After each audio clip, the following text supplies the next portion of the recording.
Мысықтар біз көрмейтін нәрселерді көреді деген рас па? Мысықтар жұмбақ жануарлар. Әр түрлі дәуірлерде оларға сиқырлы қабілеттер, атап айтқанда, кейінгі өмірді көру мүмкіндігі берілді.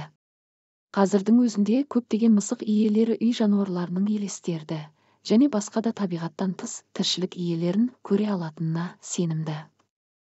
Мұны мысықтардың сезім мүшелерінің жоғары дамығандығымен түсіндіруге болады. Олар ультрадыбыстық тербелістерді ажыратады. Диапазон 45 герцтен 60 мың герцке дейін, ал тышқандар 50 герц жиілікте байланысады. Сонымен мысық бөлменің бұрышына немесе қабырғаға қараған кезде бұл елестер туралы емес, тарақандар, тышқандар немесе жай жарылған бөлім туралы болуы мүмкін.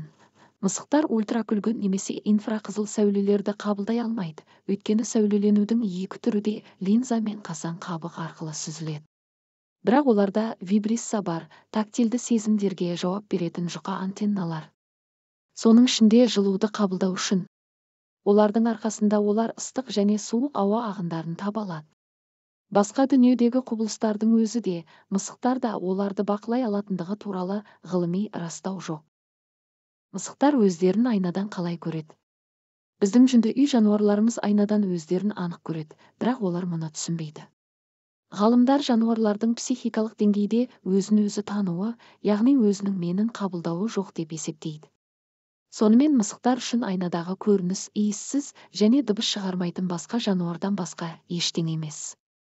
Кейбір мысықтар қос немқұрайлық танытады, кейбіреулер онымен ойнауға тырысады. Басқалары екінші жағында мысыққа агрессия сезімін жеңе алмайды.